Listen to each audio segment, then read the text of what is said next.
बोलो जयकारा बोल मेरे श्री गुरु महाराज की जय। सभी गुरुमुख प्रेमियों से सप्रेम जय सच्चिदानंद। कुछ भी नुकसान अगर हो जाता है या दुख आ जाता है, किसी भी परेशानी के आ जाने पर विचलित होना, दुखी होना या शुक्राना करना उस प्रभु का, ये अपना अपना एक नजरिया हो सकता है। फरमाते भी हैं कबीर संसार में सुख दुख सबको होए, ज्ञानी काटे ज्ञान से अज्ञानी काटे रोए। कि जो ज्ञानवान हैं और ज्ञानवान होकर भी जो अमली कार्रवाई करते हैं, अमल करते हैं, ज्ञान होने का जो लाभ उठाना जानते हैं, सही मायने में तो ज्ञान वही है। बाकी एक कहानी को कहानी की तरह, मनोरंजन की तरह रटा लगाना या सुनना, थोड़ी देर के लिए अपने आप को उसमें लगाकर अपना समय पूरा करना, लेकिन जो समय आने पर विचलित नहीं होता वो गुरुमुख ही हो सकता है। हम गुरुमुखों को जो एक शिक्षा दी जाती है श्री गुरु महाराज जी की तरफ से कि जीवन के अंदर दुख सुख तो आएंगे, आने दो। अगर रोकर काटोगे, चिल्लाओगे तो भी दुख तो आएगा, और संयम बरतते हुए अपने प्रभु को याद करते हुए, उनका बख्शा हुआ नाम जपते हुए, सुमिरन करते हुए, अपने अंदर कुछ इस प्रकार विचार करते हुए कि ये मेरा ही कोई पिछला बुरा कर्म है जो इस रूप में, इस दुख के रूप में मेरे ऊपर आया है, मेरे सामने आया है। दुख शरीर पर आए या अपने घर परिवार के अंदर हमारे किसी भी अपने पर आए, यानी जिसका भोग हमें भोगना है, दूसरे पर आया है, अपने परिवार के किसी व्यक्ति पर, बच्चों पर आता है, माता पिता पर आता है, भाई बहनों पर आता है, पत्नी पर आता है। अगर उनके साथ हमको भी भोगना पड़ रहा है, आर्थिक रूप से, शारीरिक रूप से देखते हैं दुख आता है तो कितनी परेशानियां हो जाती है, नींद उड़ जाती है या नींद ले नहीं पाते, न चाहते हुए भी जागना पड़ता है,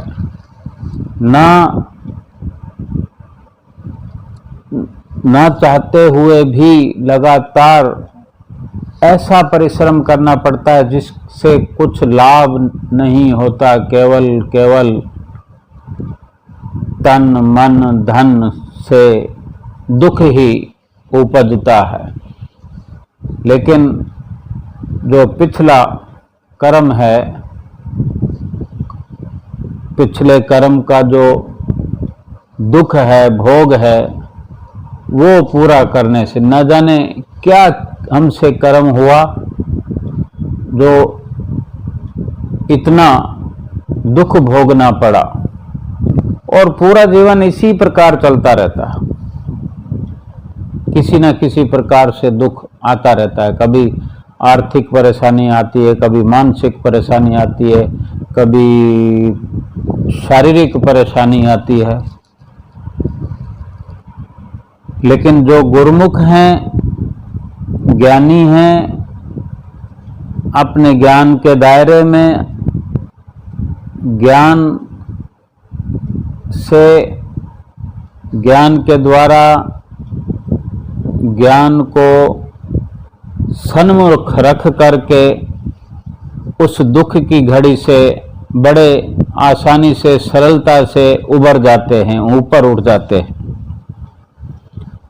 और जो ज्ञानी नहीं हैं, जो नामी ध्यानी अभ्यासी नहीं हैं, उनको सही मायने में जो है पता नहीं है कि दुख की घड़ी में दुख को कैसे बड़ी आसानी से भोगा जा सकता है। इस वजह से, पता ना होने की वजह से वो रोते हैं, कुरलाते हैं, चिल्लाते हैं, फिर भी तन मन धन से आहत तो होते ही हैं। उनका दुख बढ़ जाता है और ज्ञान वालों का दुख घट जाता है, आधा हो जाता है, आधे से भी आधा हो जाता है और कम हो जाता है। क्यों? कि वो अपना समझकर भोगते हैं कि ये मेरा ही किया हुआ है, और अब अगर मेरे द्वारा भोगा जा रहा है तो इसमें कोई ऐसी विचित्र बात नहीं है। मैंने अपना किया हुआ भुगता है, भुगत रहा हूँ। और ये लाभ की बात यह है कि मुझे मेरे सतगुरु का सहारा है, उनकी दी हुई समझ के कारण मैं सकुशल भोग पा रहा हूँ। ये शुक्राना है मेरे प्रभु का, मेरे सतगुरु का, मेरे श्री गुरु महाराज जी का शुक्राना है, जिन्होंने मुझे हर पल ऐसी सच्ची शिक्षा दी है, दे रहे हैं और देते रहेंगे। क्यों? कि उनके चरण शरण में हम हर पल लगे रहेंगे, अपनी सुरती को उनके चरणों में लगा कर रखेंगे, पहले से और अधिक लगाएंगे। क्योंकि ये पता चलता है कि उनकी कृपा से ही मेरा दुख आधा हो गया, आधे से आधा हो गया, या और भी कितना ही कम हो गया। इस एहसास के साथ और अधिक, ज़्यादा से ज़्यादा उनके बताए हुए नाम सुमरन में अपना समय लगाएंगे तो शायद हो सके कि दुख आए ही ना। एक समय की बात है कि एक भगत जी थे, प्रेमी भगत, उनके घर चोरी हो गई। अब चोर आए हैं, चोरी हुई है तो कुछ ना कुछ चुरा कर ले ही जाते हैं।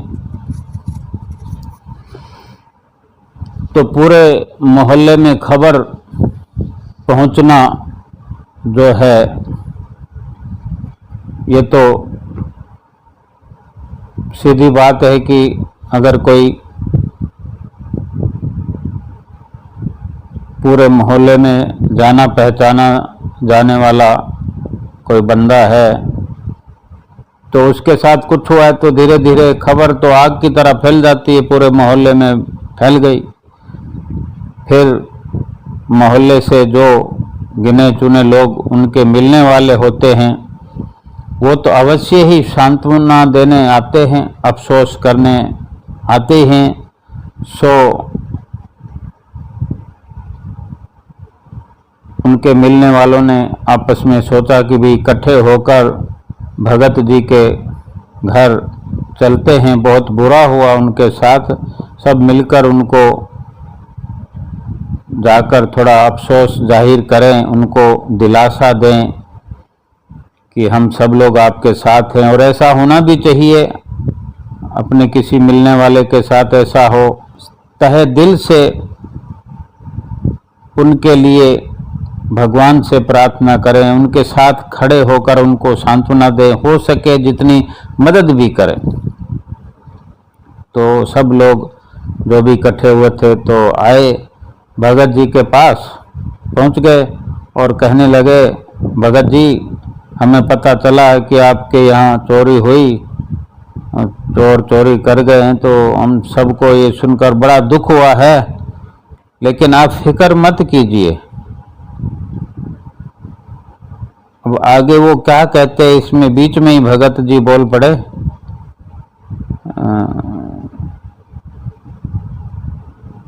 फिक्र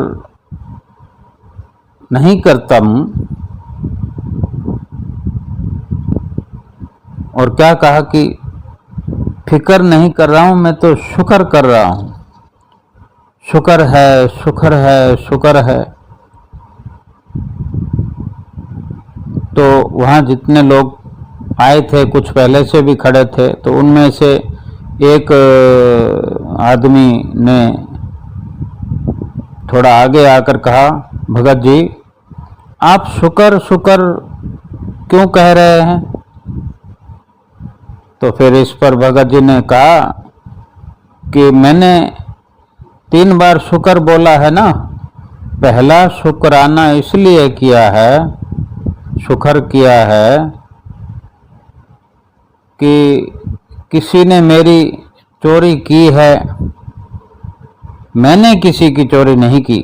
मेरे पास कुछ था तभी कोई मेरे यहाँ से कुछ ले जा पाया, चोरी कर गया, मैंने तो नहीं की। ये शुक्र है कि मैं चोर नहीं हूँ।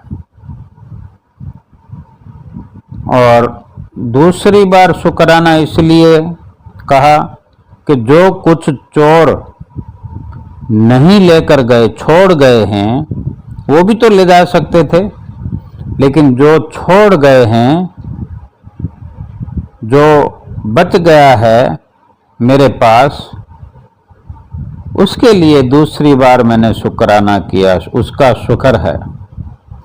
और तीसरा शुक्राना, तीसरी बार मैंने शुक्र है इसलिए कहा कि जो मेरे मुर्शिद ने, मेरे गुरु ने, मेरे सतगुरु ने, गुरु महाराज जी ने मेरे अंदर जो नाम की, शब्द की दौलत रखी हुई है, मेरे अंदर भरी है, जो बख्शिश की है, दो नाम रूपी धन, उसको वो चुरा नहीं सका। ये तीसरी बार के लिए, तीसरा शुक्राना इस बात के लिए था। और भगत जी ने सब वहाँ आए हुए मिलने वालों से कहा, आप फिक्र मत करो, मेरा कुछ भी नहीं गया, कुछ भी नुकसान नहीं हुआ। सब लोग उस भगत जी का ये संतोष और सबूरी देखकर बड़े हैरान भी हुए और फिर वापस चले भी गए। तो हम सब जीवों की कुछ इसी प्रकार की हालत होती है कि जो तो गुरमुख हैं, और जो गुरमुख हैं उनके लिए तो शुक्राना ही बनता है। किसी भी प्रकार की विपदा की घड़ी आए, शुक्राना करने के लिए अवश्य हमारे पास शब्द बाकी रहते हैं। हम किसी भी स्थिति में शुक्राना कर सकते हैं, लेकिन ये तभी होगा जब हमारी प्रीत प्रभु से जुड़ी होगी सही मायने में।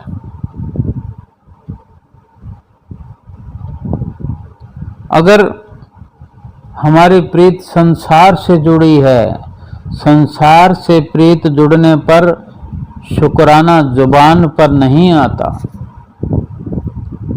केवल और केवल अफसोस ही रहता है जुबान पर, दुख ही रहता है, चाहे कैसी अवस्था हो। इसलिए जो कुछ भी होता है, हो रहा है, वो शुक्राना है मेरे प्रभु का, और अपनी सुरती उनके चरणों में लगी रहे, ये भी उनका पल पल उपकार है कि हमारी सुरती को हर पल पावन करते हुए जो नाम की दौलत हमें बख्शी है, वो कभी भी कोई चुरा नहीं सकता। अगर उसको कोई चुरा सकता है तो उसके लिए भी हमारे अंदर ही काम, क्रोध, लोभ, मोह, अहंकार जैसे चोर बैठे हुए हैं, लेकिन वो अपना शिकंजा ऐसे गुरुमुखों पर, जीवों पर नहीं कस सकते जिनको